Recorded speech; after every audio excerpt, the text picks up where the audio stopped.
kamoto hooligan. So, Sabado ng madaling araw na. So, ito yung bike ni Diesel. Yan yung ginawa ni Putoy na design sa tangke. So, matte gray tsaka gloss black. So, ang gagawin na lang is ikakabit yung sa fender tsaka yung seat na ginawa natin. Pakita mo nga yung seat, Putoy, para magkaroon sila ng idea. So, ito yung style natin, Sportster na upuan na gusto ni Diesel na ipalit. Ayan. Pero kanina sinalpak ni Putoy yung single seat. Ang ganda ng itsura eh. Pakita natin tayo. Pero yun talagang preference ni Diesel. Pero kung sa akin siguro ito ko. Ayan, spogy. Pero ito seat to ni Superlight. Ayan. So both seats are fit. Lalong pumogi yung bike. So pakita namin sa inyo pag nabuo na ni Putoy bukas. Ano ba? Bukas ba? May pasana-sana ka pa. Mamaya na pala, mamaya, Saturday. Ayan. So, ayaw na naman tumigil ni Putoy. Pero, ang ganda. Ang ganda niya dito. Pero, yun nga, syempre, sundin natin yung gusto ng client natin, which is yung medyo Sportster seat. At syempre, gusto niya rin kasing mag-iba yung style ng kanya sa mga regular natin dito. Katulad nila Sir Rindel, sila Sir Ramil, sila Simon. So yung kanya ibang approach naman. So tingin ko ang isa sa pinakamagandang accent na nangyari dito is yung tank. Alright, balikan namin kayo bukas kung ano mangyayari sa bike na to. At yun, abangan nyo to. Matindi to. Good evening mga kamoto hooligans. Nandito nga pala yung bagong project bike ni Sir Mel. Sir Mel, anong bike to? Z200 po. Z200 ng Motorstar, yan. So gagawin ni Sir Mel na yan, Neo Scrambler. Ando na yung look, tapos single seater niya. Ayan. Okay, abangan nyo to. Marami pang mangyayari dito. Ayun, sige sir, ingat ha. Ayan, dumalan sa atin si Sir Mel. Tapos naghihintay din tayo ng mga tropang darating. Ayan, dahil kami may gagawin. Alright. Ayan ang itsura pag sakay si Sir Mel. Walang nakakaalam eh. Borgang-borga yung tangke eh. So hindi namin sure kung ilang litro pa. Dalit eh. Oo. Yan ba dadalhin mo, sir? Sa ano natin? O sasakyan? Pag ano? 17. Pag kailangan na sasakyan. Sige, sir. Para sa ano natin. Okay. Ingat.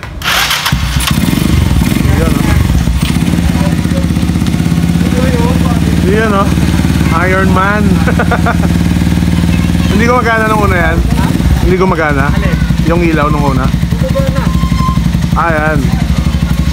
Ano ginawa ni Putoy? Hindi naman niya may ilaw.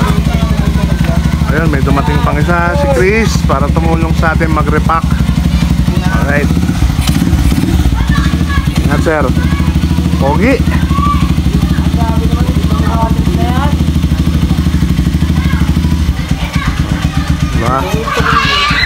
Tapos na rin pala tayong mag-repack ng mga pamimigay natin. So, waiting na lang tayo sa bigas talaga bukas. Alright.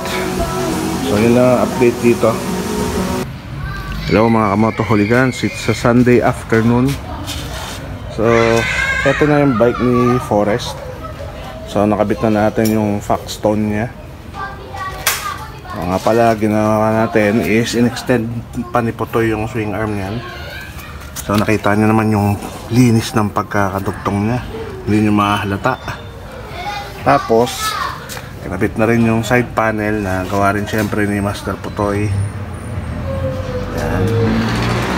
So ang inaabangan na lang natin is yung seat na pinare-upholster natin. So color black din yun. So all black talaga yung mangyayari dito sa bike ni Forrest. So yun na yung ano niya, gusto niya maging brat setup. At sa kabilang banda Ito na yung binili ni Diesel na nirepaint ni Master Putoy yung tank. Ayan, combination ng gray and black. Tapos binlock yung side panel.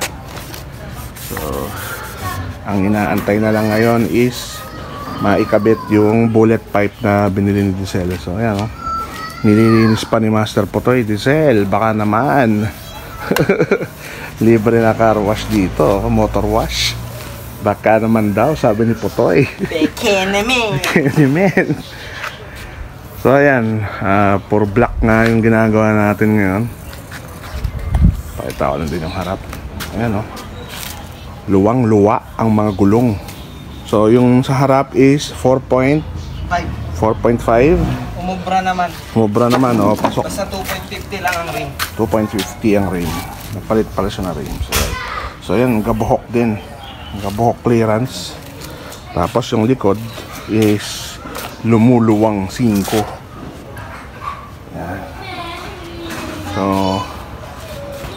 Forest, kung mapapanood mo to, yan ang bike mo. Waiting lang tayo sa seat.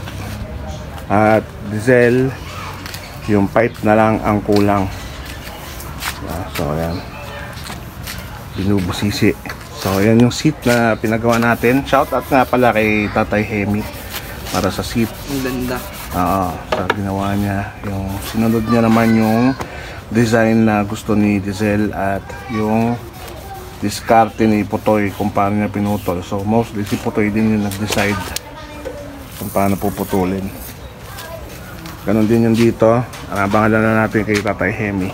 At dito naman sa loob, eto, tinatayo na yung bike ni Sir Noise na si Bastich. Ayan din, shout out din kay Tatay Hemi para sa seat nito. Sa magandang seat ni Bastich. Ayan, oh. So kinatay natin yung mga nabibili sa Shopee. Then nilagyan ng pinareforman konti at upholstery. So ayan. Alright, so yun ang status natin ngayong linggo. So nagbukas kami ngayon dahil sarado kami ng Friday. Tapos kailan ka alis, Putoy? 15, 16. 15, 16, wala si Putoy. Tapos take na tayong charity. Ayan, 3 days kang wala, puta. Saya 2 nito. days ang linggong papasok. Saya nito, kaya pumasok po siya ng Sunday. Naisip niyang magbawi. Pati next Sunday. Uy, nakamputo. Ang gagawin? So ayan, ayan na ang status natin dito. So sinikret namin sa iba na bukas kami pag Sunday para makapag-focus naman si Putoy kay Bastich. Okay, so yun lang mga kamotohuligan. Sana nagustuhan yung mga update natin sa mga bike na ginawa natin. 3 bike actually.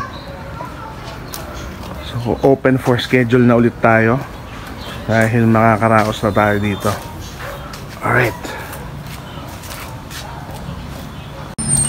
Ayaw nga pala, pahabol ko lang na pinutol nga pala natin yung fender. So ayan, diskarte na ni Master Putoy. Wala na yung mga kabitan ng signals kung makikita.